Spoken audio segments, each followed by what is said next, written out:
नमस्कार, KP news 24/7 में आप सभी का स्वागत है। मैं हूं पूजा आपके साथ। आइए सबसे पहले देखते हैं मुख्य समाचार। भिक्खु संघ के बौद्ध गुरु आनंदगुरु ओझा के आदर्श भंते ज्ञान सागर के नेतृत्व में बीदर में की गई प्रेस मीट। बस्तर कल्याण सीएमसी कर्मचारी रेशमा शेख की हत्या पर उसकी बहनों ने मीडिया से बात की। कर्नाटक उच्च न्यायालय ने राज्य सरकार को 6 सप्ताह के भीतर बाइक टैक्सियों पर रोक लगाने का दिया निर्देश। दूध की कीमतों में बढ़ोतरी के खिलाफ भाजपा का प्रदर्शन, किसान विरोधी बोले उप मुख्यमंत्री डीके शिवकुमार।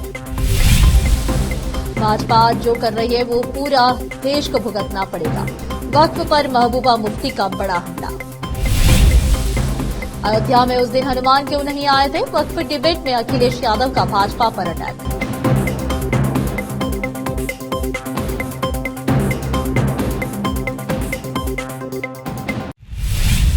अब समाचार विस्तार से। भिक्खु संघ के बौद्ध गुरु आनंदगुरु ओझा के आदर्श भंते ज्ञान सागर के नेतृत्व में बीदर के पत्रिका भवन में एक प्रेस कॉन्फ्रेंस आयोजित की गई थी और इस प्रेस मीट को संबोधित करते हुए पूज्य भंते ज्ञान सागर और अन्य लोगों ने मांग की कि बीटी अधिनियम 1939 को निरस्त किया जाए और महाबोधि महाविहार का प्रशासन पूरी तरह से बौद्धों को दिया जाए और वे बुद्ध गया में आयोजित महाबोधि महाविहार मुक्ति आंदोलन का समर्थन करेंगे और कहा कि वे 5 अप्रैल को संघर्ष करेंगे। इस अवसर पर भिक्खु संघ के गुरु उपस्थित थे। केपी न्यूज के कैमरामैन पप्पूराज का कवरेज। देश विदेश और स्थानीय समाचारों के लिए चैनल को लाइक, शेयर और सब्सक्राइब जरूर करें। बस्तर कल्याण सीएमसी कर्मचारी रेशमा शेख की हत्या होकर 3 दिन हो चुके हैं। रेशमा शेख के घर पर उनकी बहनों ने मीडिया से बात करते हुए इस हत्या के संबंध में बताया। रेशमा शेख के बहनों का कहना है कि इस मर्डर के पीछे 4 से 5 लोगों का हाथ है। उन्होंने वारदात में शामिल संतोष और नागम्मा अंबिका का नाम लिया और अन्य लोगों के इस हत्या में शामिल होने की बात कही। उन्होंने कहा कि रेशमा शेख का मर्डर होकर 3 दिन हो चुके हैं, परंतु अभी तक सीएमसी के कोई अधिकारी या बड़े अधिकारी या बस्तर कल्याण के विधायक और एक्स एमएलसी विजय सिंह या कोई लीडर मौके वारदात पर जाके जायजा नहीं लिया और न ही आकर मिले हैं। बस्तर कल्याण से केपी न्यूज के संवाददाता समीर शेख की रिपोर्ट। देश विदेश और स्थानीय समाचारों के लिए चैनल को लाइक, शेयर और सब्सक्राइब जरूर करें। कर्नाटक उच्च न्यायालय ने राज्य सरकार को 6 सप्ताह के भीतर बाइक टैक्सियों को रोकने के लिए कदम उठाने का निर्देश दिया है। बाइक टैक्सी एग्रीगेटर्स द्वारा दायर याचिकाओं का निपटारा करते हुए न्यायमूर्ति बीएम श्यामा प्रसाद ने कहा कि याचिकाकर्ता तब तक बाइक टैक्सियों के एग्रीगेटर के रूप में काम नहीं कर सकते जब तक कि राज्य सरकार मोटर वाहन अधिनियम की धारा 92 और उसके तहत नियमों के लिए प्रासंगिक दिशा निर्देश अधिसूचित नहीं करती। अदालत ने कहा कि सभी याचिकाकर्ताओं को 6 सप्ताह के भीतर बाइक टैक्सी एग्रीगेटर्स का संचालन बंद करना होगा। कर्नाटक के मुख्यमंत्री डीके शिवकुमार ने किसानों की मदद के लिए दूध की कीमतें बढ़ाने को लेकर राज्य सरकार पर निशाना साधते हुए कहा कि इसका विरोध कर रहे हैं। भाजपा सदस्य किसान विरोधी है। सदाशिवनगर स्थित अपने आवास के निकट आज मीडिया से बात करते हुए उन्होंने मूल्य वृद्धि के खिलाफ भाजपा के अभियान पर टिप्पणी करते हुए कहा कि जब हमने बिजली की कीमतें कम की तो उन्होंने कुछ नहीं कहा। अगर उन्हें लोगों की परवाह है तो उन्हें पेट्रोल, डीजल और पशु चारा की कीमतें कम करनी चाहिए। कीमतों में बढ़ोतरी के बाद भी हमारे राज्य में दूध और दही की कीमतें अन्य राज्यों की तुलना में कम है। उन्होंने मूल्य वृद्धि को उचित ठहराया। संविधान बचाने के उद्देश्य से संगारेड्डी जिले के जहीराबाद कस्बे में राष्ट्रीय राजमार्ग पर आईबी गेस्ट हाउस से संविधान संरक्षण पदयात्रा का आयोजन किया गया। जहीराबाद कस्बे में राष्ट्रीय राजमार्ग पर अंबेडकर की प्रतिमा पर माल्यार्पण करने के बाद संविधान की प्रति लेकर कस्बे के बाहरी इलाके में विशाल जुलूस निकाला गया। इस अवसर पर बोलते हुए पूर्व मंत्री ए चंद्रशेखर ने कहा कि गृह मंत्री अमित शाह अंबेडकर को पचा नहीं पाते और अंबेडकर के खिलाफ बोलते हैं। पूर्व मंत्री चंद्रशेखर ने मांग की कि संसद में अंबेडकर के खिलाफ अहंकारी टिप्पणी करने वाले मंत्री अमित शाह को तुरंत बर्खास्त किया जाए। उन्होंने कहा कि कांग्रेस पार्टी के आह्वान पर जहीराबाद कस्बे में संविधान की रक्षा के लिए मार्च निकाला गया। उन्होंने कहा कि डॉक्टर भीमराव अंबेडकर द्वारा लिखे गए संविधान के कारण देश के सभी लोगों को लाभ मिल रहा है और ऐसे संविधान की रक्षा करना सभी की जिम्मेदारी है। उन्होंने कहा कि अगर देश में संविधान की रक्षा करनी है तो यह केवल कांग्रेस पार्टी से ही संभव है। उन्होंने जय बापू, जय भीम, जय संविधान के नारे को जन जन तक पहुंचाने का आह्वान किया। इस कार्यक्रम में कांग्रेस पार्टी के जिला अध्यक्ष टीएसआईआईसी चेयरमैन निर्मला जयप्रकाश रेड्डी, कांग्रेस पार्टी के नेता धनलक्ष्मी, पार्टी के नेता और कार्यकर्ता रैली में शामिल हुए। जहीराबाद से मोहम्मद नेमतुल्लाह की रिपोर्ट। देश विदेश और स्थानीय समाचारों के लिए चैनल को लाइक, शेयर और सब्सक्राइब जरूर करें। अब फिलहाल लेते एक छोटा सा ब्रेक। खबरों से जुड़े चुपते सवालात और आपको दिखाता है धार्मिक, सामाजिक, राजनीतिक, लोकल और इंटरनेशनल न्यूज की सबसे बेहतर कवरेज, जो आपको रखती है हर पल बाखबर। देश और दुनिया भर की खबर के लिए देखते रहें KP news 24/7। Noor education trust Bidar की ओर से चलाए जाने वाला Noor MEd and BEd college Bidar, recognized by NCTE Delhi and affiliated to Bidar University, Bidar. Admission are open for the academic year 2024-25. विशेषज्ञ और सक्षम शिक्षकों द्वारा शिक्षा प्राप्त करने के लिए नूर एमएड एंड बीएड कॉलेज में दाखिला लें और शांत वातावरण में शिक्षा प्राप्त करें। बीदर शहर में बेहतर शिक्षा का एकमात्र केंद्र Noor MEd and BEd college, Shahpur gate, Bidar. Phone numbers 9945283920, 8482221297।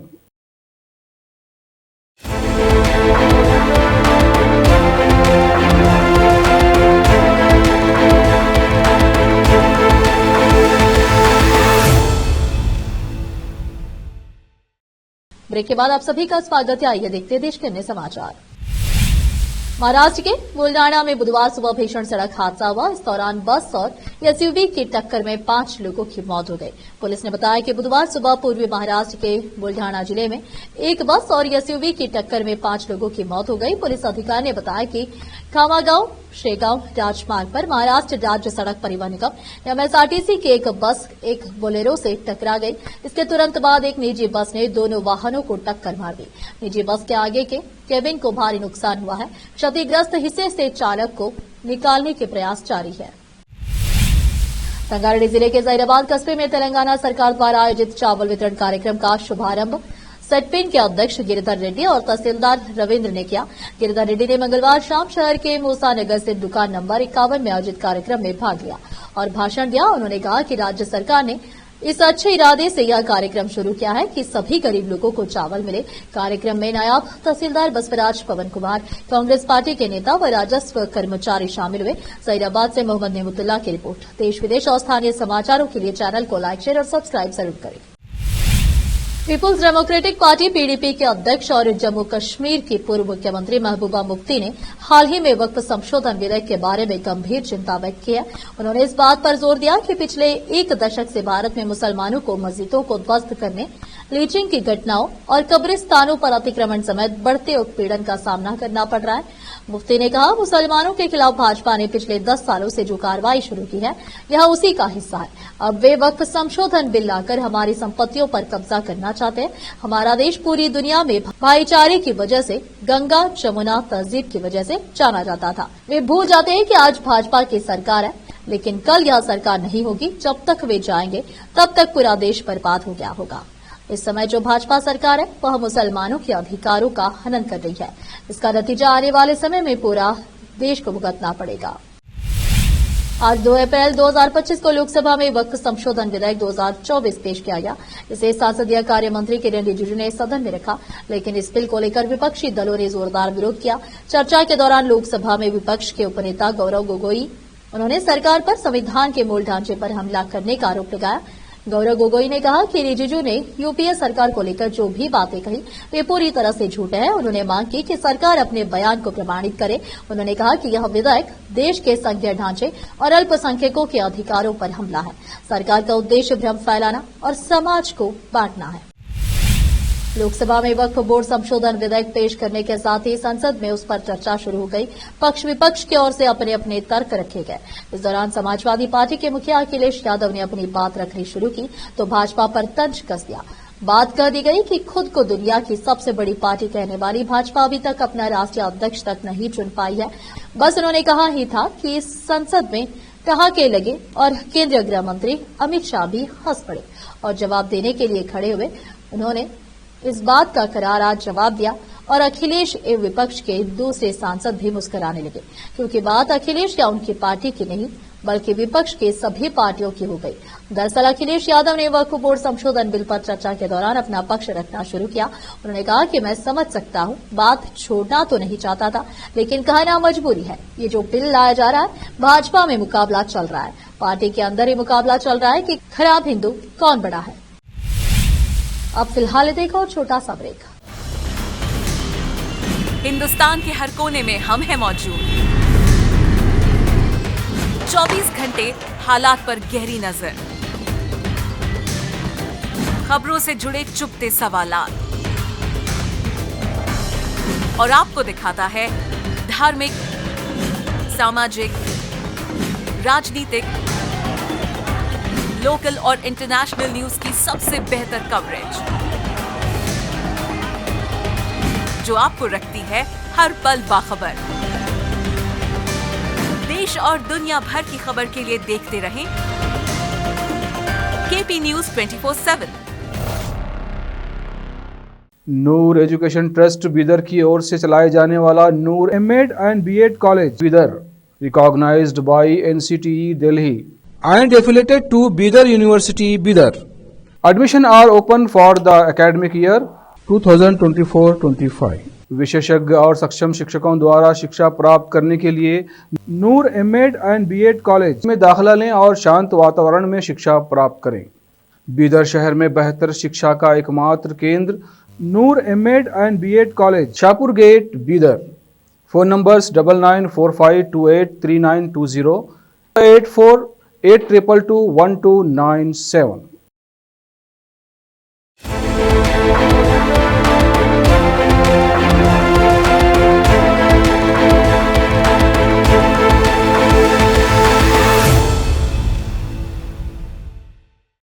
Break के बाद आप सभी का स्वागत है। आइए देखते देश के अन्य समाचार।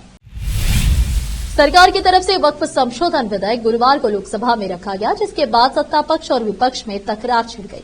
इसे लेकर विपक्षी सांसदों ने मोदी सरकार पर खूब तंज कस रही है। सपा प्रमुख अखिलेश यादव भी संसद में आक्रामक रवैया में दिखे। उन्होंने कहा कि बीजेपी के अंदर मुकाबला चल रहा है। साथ ही कहा कि वक्फ बिल दुनिया में भारत की धर्मनिरपेक्ष छवि को नुकसान पहुंचाएगा और यह भाजपा के विभाजनकारी एजेंडे का हिस्सा है। इसके अलावा कहा कि अयोध्या में उस दिन हनुमान क्यों नहीं आए थे। अखिलेश यादव ने तंज कसते हुए कहा कि एक्स कांग्रेस वाले ज्यादा बोल रहे हैं। उन्होंने कहा कि एक बार फैजाबाद अयोध्या में एक कार्यक्रम हो रहा था, उसमें बड़ी तैयारी की गई थी और तैयारी के साथ कलाकार मुंबई से बुलाए गए थे। हो सकता है कि इस कार्यक्रम की सहमति दिल्ली की न रही हो, वो कार्यक्रम लखनऊ की सहमति से हो रहा हो। उस कार्यक्रम में बड़े बड़े लोग शामिल हुए। उस कार्यक्रम में भगवान श्री राम बनकर कोई आ गया, लक्ष्मण बनकर कोई आ गया, माँ सीता बनकर भी कोई आ गया और हनुमान जी बनकर भी कोई आ गया। लेकिन जब लखनऊ से वो हेलीकॉप्टर उड़ा और अयोध्या पहुंचा तो सब लोग थे उसमें, पर हनुमान नहीं थे। इसके अलावा कहा कि बीजेपी के नेता ये पता करे कि सब थे पर हनुमान जी क्यों नहीं थे। हनुमान इसलिए नहीं थे, शायद उनकी जाति कुछ और थी। पाकिस्तान के राष्ट्रपति आसिफ अली जरदारी की तबीयत अचानक से बिगड़ गई है, जिसके बाद उन्हें एक निजी अस्पताल में भर्ती कराया गया है। एक्सप्रेस ट्रिब्यून की रिपोर्ट के अनुसार 69 वर्षीय जरदारी को बुखार और संक्रमण की शिकायत के बाद कराची से लगभग 300 किलोमीटर दूर नवाब शाह अस्पताल लाया गया। रिपोर्ट में बताया गया कि पाकिस्तानी राष्ट्रपति की कई मेडिकल जांच की गई है और डॉक्टर उनके स्वास्थ्य पर बारीकी से नजर रख रहे हैं। पाकिस्तान के सरकारी मीडिया रिपोर्ट्स के मुताबिक आपने मंगलवार 1 अप्रैल को कहा कि पाकिस्तान के प्रधानमंत्री शहबाज शरीफ ने फोन पर राष्ट्रपति आसिफ अली जरदारी के स्वास्थ्य की स्थिति की जानकारी ली और उनके जल्द से जल्द स्वस्थ होने की दुआ मांगी। आखिर में फिर एक बार देखते हैं मुख्य समाचार। भिक्षु संघ के बौद्ध गुरु आनगुरु ओझा के आदर्श बनते ज्ञान सागर के निरोध में बीदर में की गई प्रेस मीट। बसपा कल्याण सीएमसी कर्मचारी रेशमा शेख की हत्या पर उसकी बहनों ने मीडिया से बात की। कर्नाटक उच्च न्यायालय ने राज्य सरकार को 6 सप्ताह के भीतर बाइक टैक्सियों पर रोक लगाने का दिया निर्देश। दूध की कीमतों में बढ़ोतरी के खिलाफ भाजपा का प्रदर्शन, किसान विरोधी बोले उप मुख्यमंत्री डीके शिवकुमार। भाजपा जो कर रही है वो पूरा देश को भुगतना पड़ेगा। वक्फ पर महबूबा मुफ्ती का बड़ा हमला। अयोध्या में उस दिन हनुमान क्यों नहीं आए थे। वक्फ डिबेट में अखिलेश यादव का भाजपा पर अटैक।